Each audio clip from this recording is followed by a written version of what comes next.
दे दिया जाए। उसी दिन बोलेरो हम यहाँ से किए, मेरी गाड़ी नहीं थी, रिजर्व बोलेरो हुआ और जाके उसी रात सिवान से पवन जी को गाड़ी बोलेरो, पवन जी के चाचा को सब लोग को छोड़ा के लाया गया। मुझे लोग बोले कि छोटू भाई 70-75 हजार रुपया लागी, एक कलाकार फसल बा ओकरा छोड़ावे चले के बा, आपके पैसा।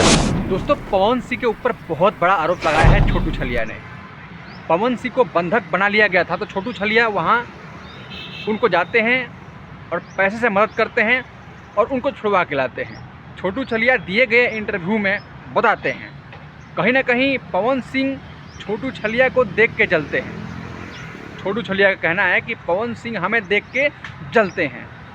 जलते इसलिए हैं कि मैंने उनको 75,000 रुपया देकर, किसी ने उनको गिरवी रख लिया था, पकड़ लिया था, उनको जान नहीं दे रहा था, तो छोटू छलिया ने पैसे दे के छुड़वाया। क्या दिए गए इंटरव्यू में बोलते हैं कि पवन सिंह एक प्रोग्राम करते हैं जहां, और मुझे भी वहां इनवाइट किया जाता है, लेकिन कुछ दिन बाद मुझे मना कर दिया जाता है।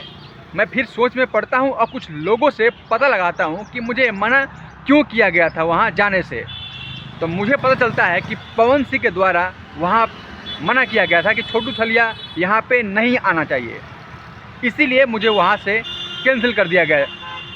कहीं ना कहीं पवन सिंह के मैंने मदद किया, पवन सिंह का सब कुछ किया, मैंने हेल्प किया, और आज पवन सिंह कुछ भी हैं, ठीक है, अपना गायक हैं, अच्छा गायक बन चुके हैं, लेकिन पवन सिंह अपना दिन ना भूले। कहीं ना कहीं बहुत बड़ा एक आरोप है। छोटू छलिया मदद करता है पवन सिंह का, और उसके बाद पवन सिंह क्या सिला देते हैं, क्या दोस्ती निभाते हैं, छोटू छलिया का प्रोग्राम से ही टिकट कटवा देते हैं। तो कहीं ना कहीं शर्मसार वाली बात है। भोजपुरी इंडस्ट्रीज में ऐसा नहीं होना चाहिए।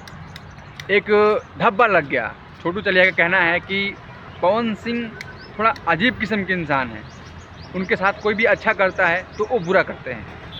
बाकी आप लोग क्या सोचते हो पवन सिंह के बारे में, खेसारी लाल के बारे में, छोटू छलिया के बारे में, आप लोग कमेंट बॉक्स में बता सकते हो। धन्यवाद, नमस्कार।